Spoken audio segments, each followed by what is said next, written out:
Mr. Prime Minister, thank you for having us here. The whole EU is talking about you again. I see furious statements from various leaders. Olaf Scholz, Ursula von der Leyen, Kaja Kallas are just a few of the reactions about your trip to Moscow to meet Putin. What did you want to achieve with the visit? Okay, the Hungarian rotating presidency started 1st of July this year, which means that we have to help the European Union to work better and to achieve certain goals. This is a very technocratic approach. Dossiers, legislatives, competitiveness, very important issues. But we can't neglect the fact that we are living in a very special time. This is wartime. So I think the presidency of the European Union, I mean the European Council, simply cannot afford not to deal with how to get closer to peace and whether is there any chance to close the war, ceasefire or peace talk. So if any rotating European presidency of the Council would not deal with that, that would be hypocrisy. So I have a strong moral and political motivation that we have to do something. And my estimation is that in the forthcoming 2-3 months, till the American election, what will happen on the front line? It will be far worse than it was up to now. Why do you think so? More weapons are there, and the Russians are moving consistently ahead. So the energy of the confrontation, the number of deaths, the lost lives, the casualties will be more brutal than it was in the last 7 months. Even the previous period was also very brutal. So what is ahead of us is far worse than we think now. So my motivation is that if we would like to do something, and I wish so, and to change from war policy, war supporting policy, to rather to the peace policy, this is the right time to do so. The question is how we can do that. Why do you think so that it will be more brutal? Is your argument that the Russians can't be stopped? Because we see little success also on the Ukrainian side with Western weapons. There was, the Russians tried to go closer to Kharkiv region. They tried to attack in several occasions. It's not the case that the Russians are really having big successes so far this year. I'm not speaking about successes. I'm speaking about energy which is invested into the front line.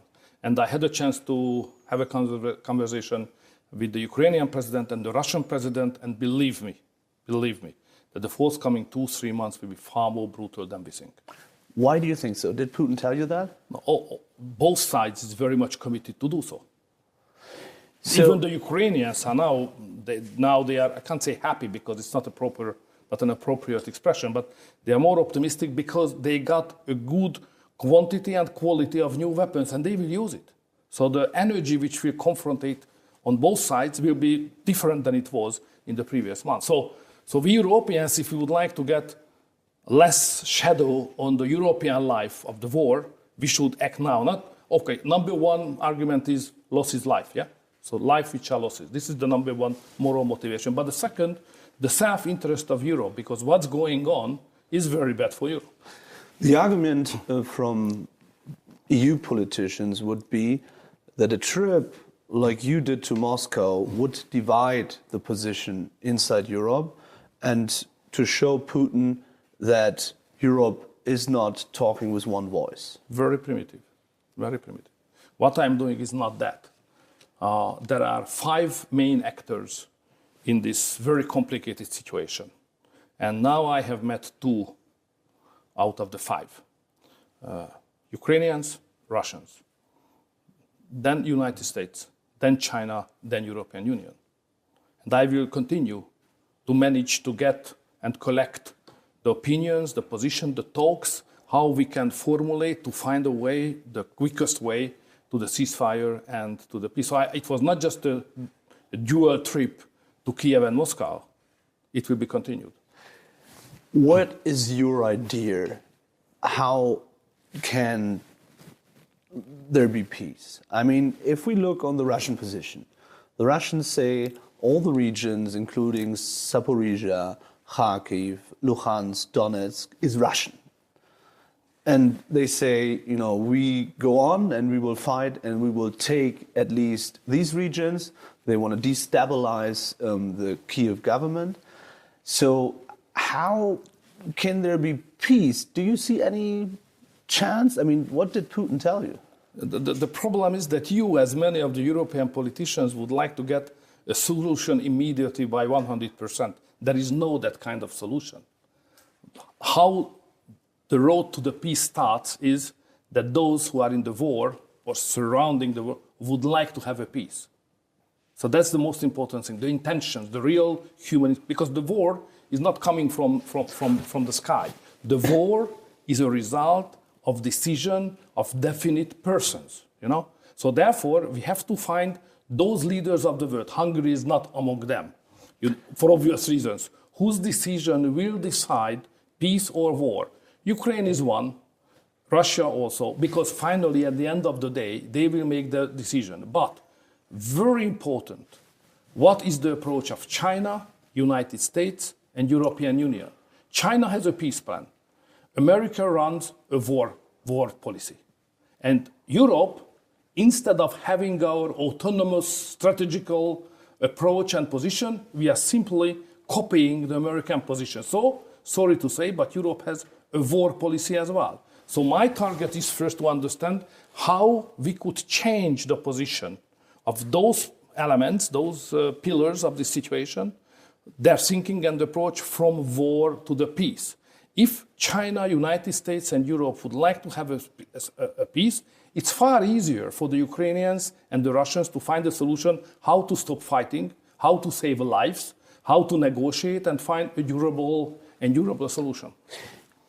I would argue there's always the question of costs, because the Ukrainians would argue if we give territory to the Russians, our people have to live under Russian law, that they will torture them, that they will kill them, that they will, you know, have to live under Russian culture. There's no Ukrainian books anymore, no Ukrainian culture, and that they can't accept that. Yeah, I would not like to go into details about the Ukrainian minority policy. You have a conversation now with the Hungarian Prime Minister. Yeah, but you met Putin and Zelensky, and you have a plan. But I know how was the situation of the Hungarian minorities living in Zakarpattia, which is part of Ukraine today, treated by the Ukrainian government on education, Hungarian books, and so on. So I would not like to criticize now Ukraine because they are in war, and when somebody is in war, not the proper time to criticize because their behavior to the Hungarian minorities. But I would argue you can't compare that with Bucha or other. What I'm speaking is the job for me now is not to say that who is good, who is bad. The situation is obvious. Putin and Russia started the invasion against Ukraine. But I would not like to be indulged into a kind of measurement, who is responsible for what and so on. My duty is to concentrate on how we can create peace. And the only way is that sending clear signals to the fighting parties, guys, we, the world, would like to have peace. To stop fight, stop killing each other, let's start to negotiate, or at least understand that there is no solution on the ground. Because my starting point of the situation, understanding of the situation, is that there is no solution of this conflict on the side of the front line.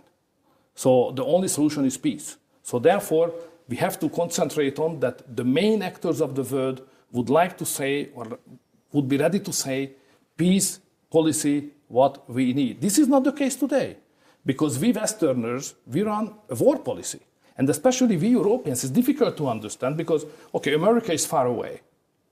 And they have a difficult situation during the discussion of the candidates.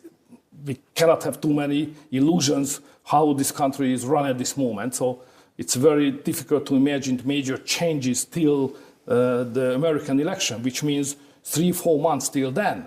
And we Europeans should use this situation to have our own autonomous policy. First, because we are closer geographically. Hungary is part of Europe. We are sitting in the cross line of the West and East. So we know how does it work, what the Russians are, how they behave. So we Europeans have a better knowledge of this whole situation than the Americans. So we should have a deeper analysis and better understanding of this situation first. Second, the interest of Europe is in danger. Probably the Americans can suffer some losses financially, economically, but the main victim beside the two warring parties is the European economy and the European people. So therefore, we Europeans should have our own approach to this whole conflict. And what I see now, there is no real intention to do so, especially because they think that there is nowhere for dialogue. And my trip to Kiev and to Moscow is a clear evidence that there is a way to have direct communication, diplomatic channels, unblocked, and all that kind of thing. It depends not exclusively on us, but very much depends on us how we would like to argue in favor of peace, not the continuation of the war.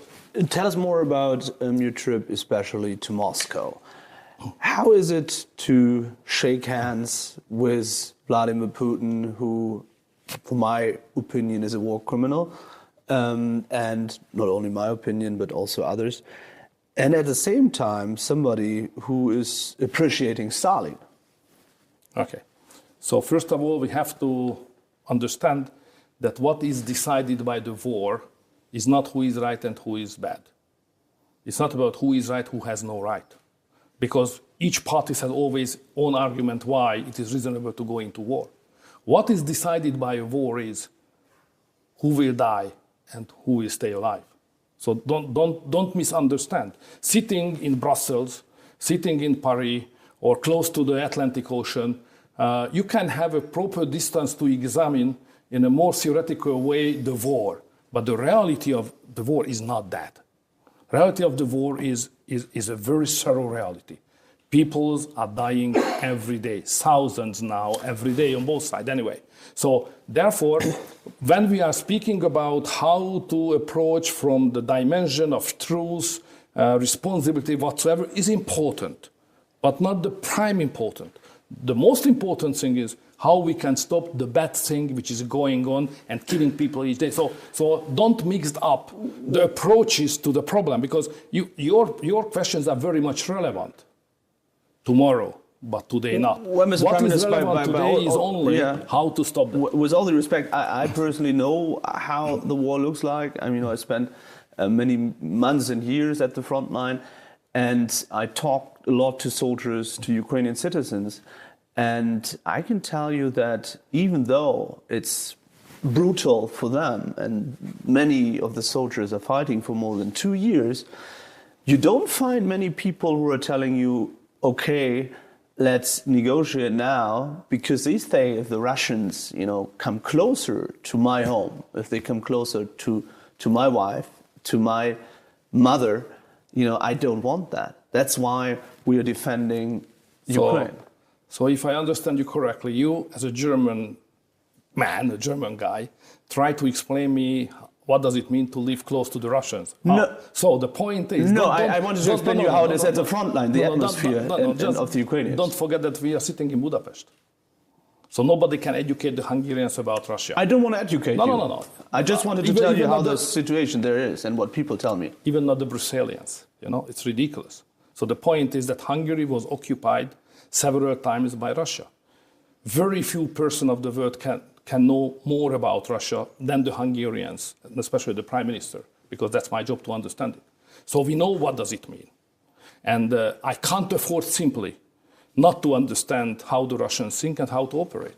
I have to repeat, we are not sitting in a very safe part of the world, surrounding only by friends. We are sitting in Budapest, and the meeting point or the division line of the East and West. And the war is just in the next door country. So we know what's going on. What does it mean, Russia? How they think, how they react. And I am sure that Europe cannot afford the luxury not to be involved directly to communication, not only the Ukrainians, but the Russians also. Otherwise, they will simply not understand what is in their mind. That's what I'm arguing in favor, not about who is right and who is not. Because my target is peace and ceasefire. The argument I hear from the Ukrainian side and also from NATO people and European side is, even if there would be a ceasefire now and Putin would accept that, let's say, the lines how they are right now, that his strategy would be to rebuild his army and to attack again in 2, 3, 4, 5 years. So they would argue, we tried it with Minsk, and after Minsk, the full invasion of Ukraine happened 7 years later. Yeah, the lessons of the Minsk is a serious issue. So we should think about it. What is the real consequences of that? But I think Minsk was far better than the situation is today. So don't underestimate the result of Minsk delivered by the Minsk Treaty, because for several years, Minsk delivered a better position, I can't say good, but a better one than we live now. The question is, after Minsk, why we Europeans were not able to understand that we have a job to be done? That's the problem anyway. Now we start about defense industry. Now we start about European security. Why not 10 years ago, which was obvious that after Minsk, there will be a period when everybody tried to re-establish its position, and Europe should have a clear-cut foreign and defense policy for today. We haven't done so anyway, so it's just in brackets. But back to the point, your point, I mean, which is very much relevant. So my conversation with the two leaders led me exactly to your point. The same argument on both sides. Because my question was to both leaders. I'm not negotiating, because I don't have a mandate to negotiate. I try to help the European leaders to understand where are the limits of the peace possibilities, So I'm raising questions and collecting information and making reports to the European leaders. So I raised the question to both leaders. Is it a possibility for creation of a limited time ceasefire which can accelerate the peace talks and then enjoying the good consequences of an accelerated peace talks? Because now everybody is thinking just the opposite. First, we have to make a peace agreement, and when there is a peace agreement, then we can have a ceasefire. And they were not positive on that, none of them. They said exactly the same thing as you. The Ukrainians and the Russians. Ceasefire would be the interest of the other, because during the ceasefire, they can reorganize their position in preparation to continue to war. Okay, I understand that position. But that's where the mediators has a role to be done. When you met Putin, did you get the feeling that Putin thinks he's winning? It's more than that. Not he thinks. He has a clear vision about what's going on and how Russia will win. The same with Zelensky. What does he say? The same with Zelensky. Zelensky has a clear vision in his mind, explaining how Ukraine will win. How does Putin explain how he will win? Because he's not making big movements so far. That's very easy. Look at the realities. Figures, sources of energy, number of people and soldiers. So, may I say, it cannot be lost. It's very logical. You mean soldiers? Yes, soldiers, equipment, technology which used in a war. So to defeat Russia is an idea which in Russia is, it's even difficult to imagine. So it's the possibility that Russia will be beaten is totally out of any calculation. Did you talk with Putin about the fact how many Russian men died so far? I asked both persons about the losses. Lost lives and casualties. And both of them were ready to say the number relating to the other one, but not for themselves. So they said, how is the Ukrainian losses? You can say about the Russian losses, but don't say anything about their own losses. But it's okay, we can think whatever we would like to think about politicians generally, or even leaders, but they are human beings. So it's morally extremely difficult situation to get information every day that thousands of your compatriots are dying in a war. So So it's not. So they are. That's the reason why I'm sure that even if logically they are rather negative on quick ceasefire and they are cautious to say the truth and so on, but I'm sure that at the very bottom of the things, everybody is aware that it would be better not to die tomorrow morning, any Russian and any Ukrainian. You met Putin for several hours. What do you think is his real goal right now? Is it the same as it was at the beginning of the war, when he wanted, to conquer Kiev, wanted Zelensky to flee or to kill him or to change the government?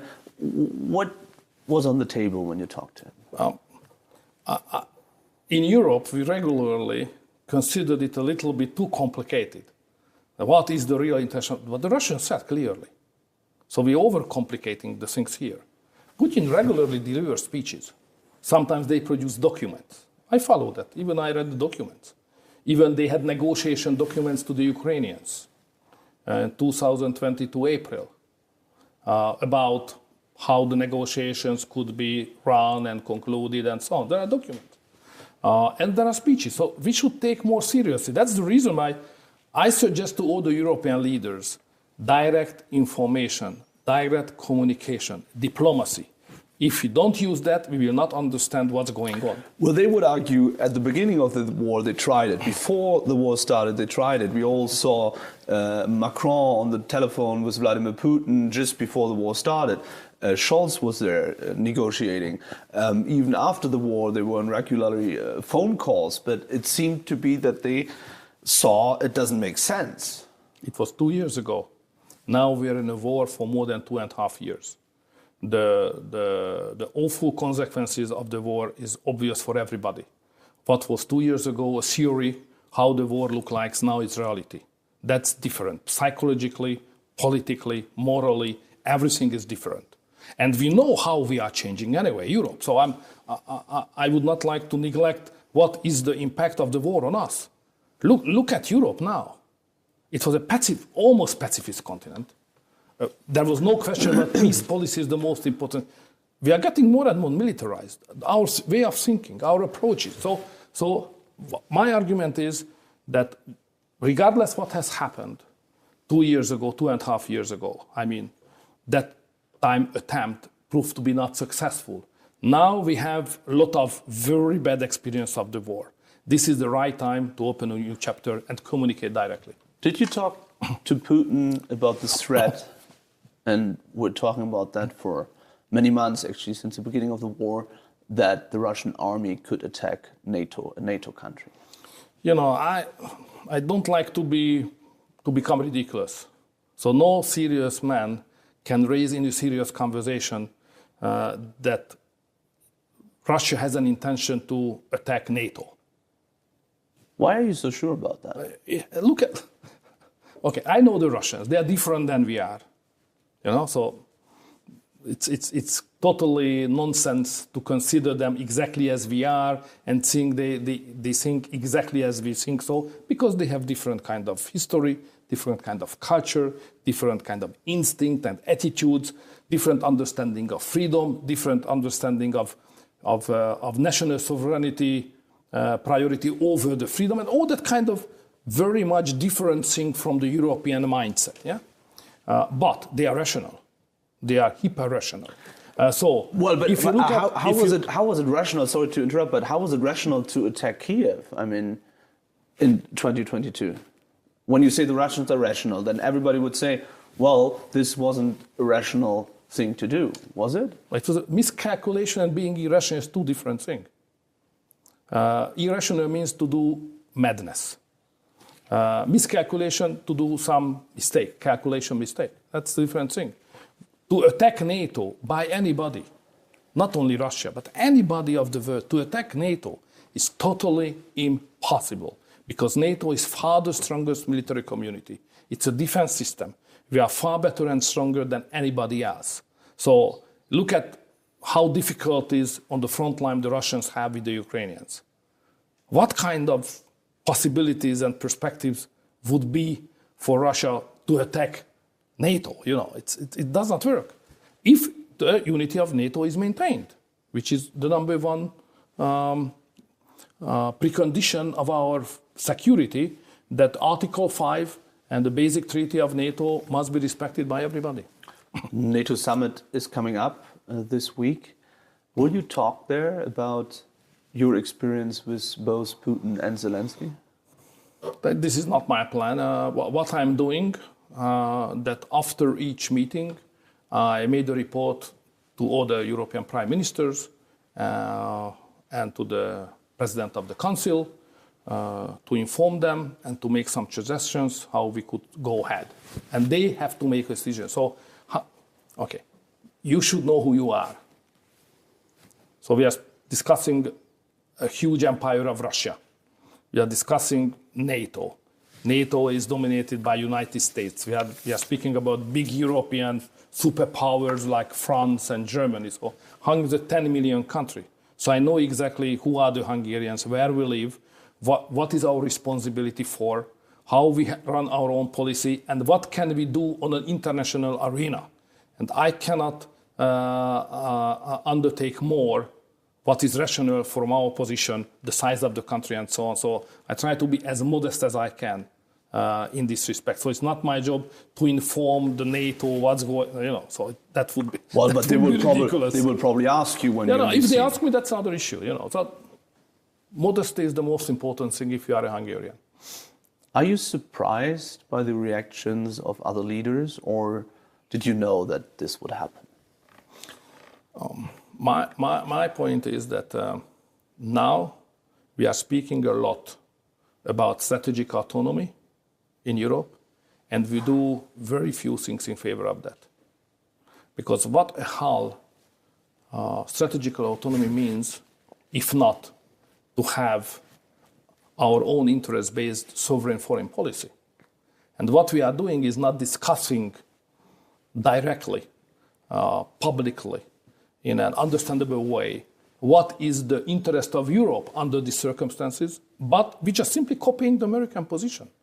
I think we should start to discuss a little bit more and deeper way what is the strategic interest of Europe under this circumstance, and especially after the American election. Don't forget about that. So what I'm arguing in favor is deeper understanding, discussions to raise more alternatives to the policy line in European context than we have done up to now. So therefore, discussion which was generated by my trips and my future trips will also generate is not a bad thing, is a good thing. This is a starting point to argue not only in favor of the war, but now there are more and more persons who would like to argue in favor of peace, which was not the case even 1 week ago. So it's a fermentation, may I say, what we need, and I think it's already started to happen. Did you tell the Ukrainian president when you met him in Kiev that you would meet Putin, and was he in favor? I haven't informed anybody prior to my meetings. So, sovereignty is important. If you are doing that very dedicated, sophisticated job of the peace mission, what I'm doing now, you have to maintain your sovereignty to 100%. So therefore, I do not inform anybody about what I'm doing prior to the event. After that, of course, but never prior to that. Did you talk with Zelensky or the Ukrainian government again after you met Putin? Not yet. What would you tell him? I know exactly. So what would be the next step from your perspective? No. The next step is going on to happen just soon, beginning of next week. Have you talked to Donald Trump lately? Because Trump is That's talking. a very important step. His son was here just 2 weeks ago. So you think Trump's going to be the next president? Election is election, which is the greatest puzzle of the earth. How an outcome of the election is finally coming out from the individual intention of millions or hundreds of millions of people. So nobody can say what will be the outcome of an election. It's a mystery. Even in the Bible, you can find Barabbas and Jesus, you know, so it's very complicated. But at the same time, politics is a field of rationality as well.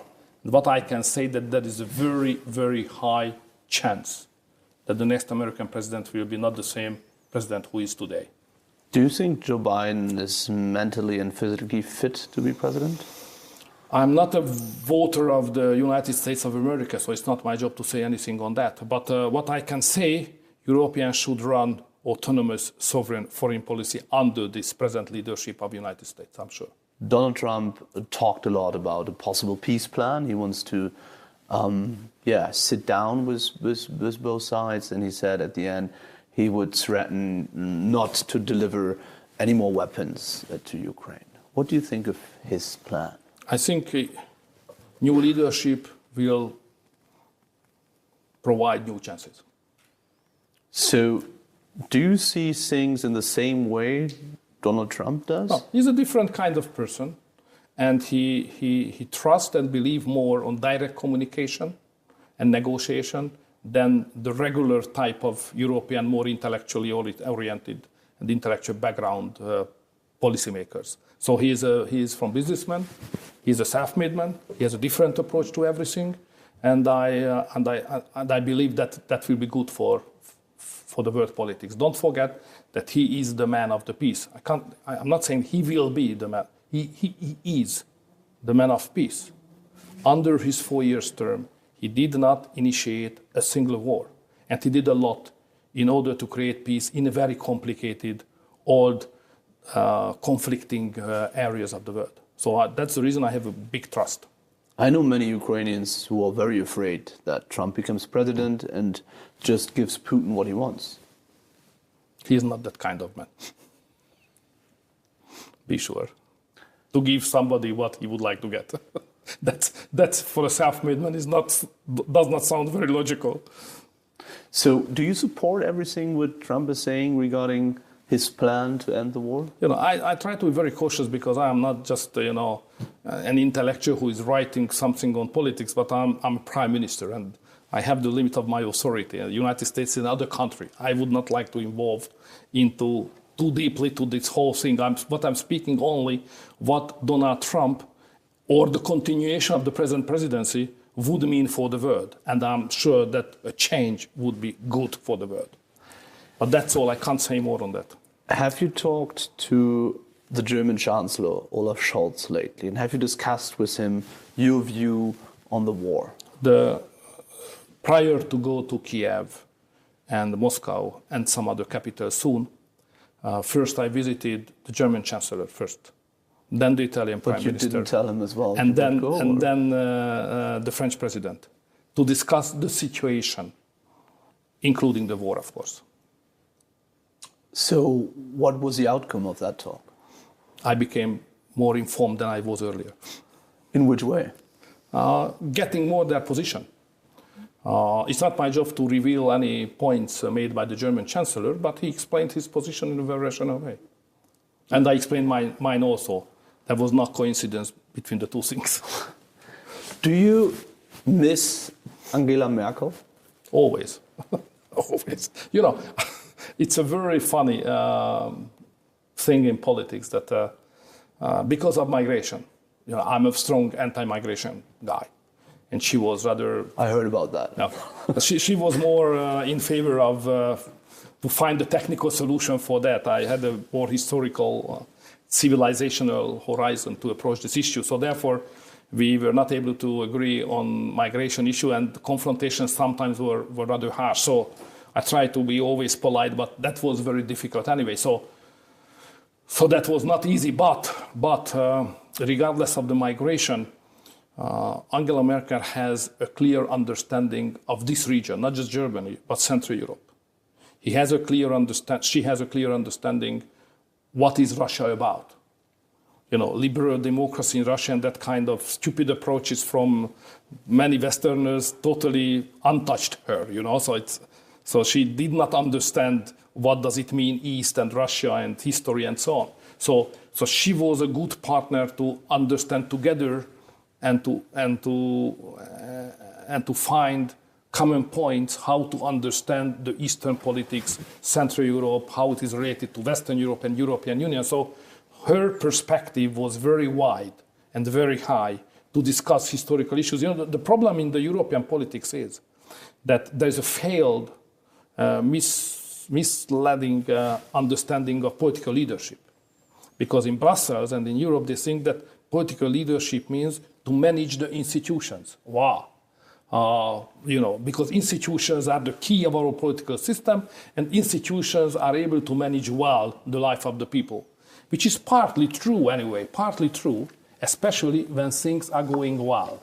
But when things are getting worse and unprecedented developments are happening, surprises coming in politics, institutions does not help.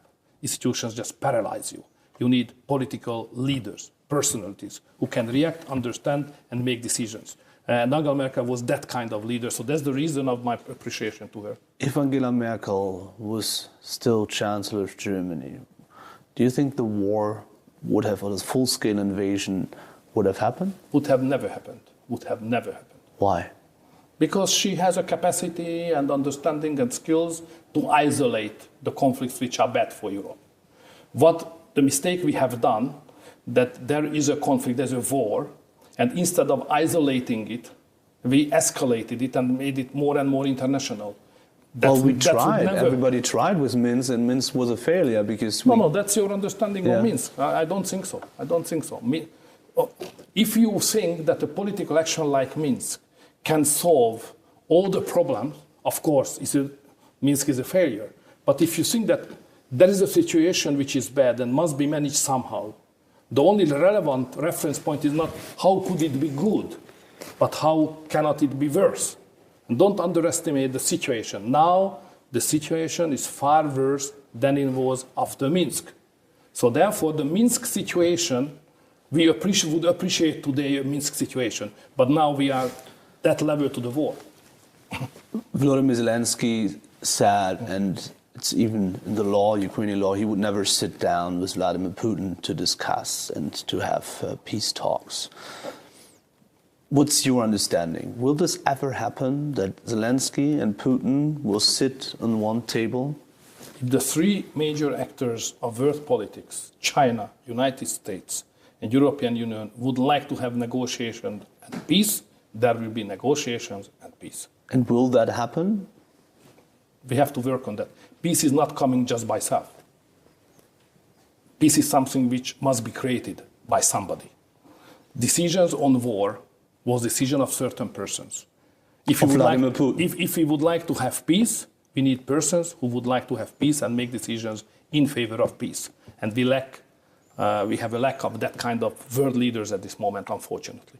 How does it make you feel that now so many European politicians are criticizing you, that commentaries saying you're Putin's puppet, propagandist? I even read an Applebaum saying, the wife of the Polish foreign minister, that the NATO countries should take care what they discussed on the next summit because you would tell it to Putin directly.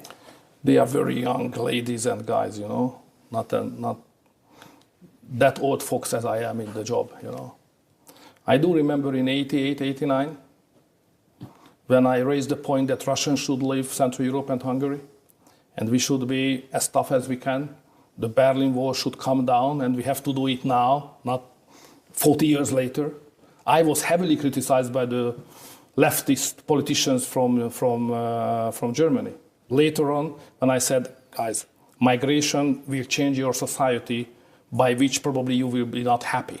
So think twice. I was heavily criticized. So to be criticized, I used to it. If you are a Hungarian prime minister living in a place where we live, that's part of the job. So the criticism right now and people telling you're helping Putin? I'm helping Europe. So my approach to this whole situation is how we can create a better policy for Europe. Thank you very much for your time, Mr. Prime Minister. Thank you very much.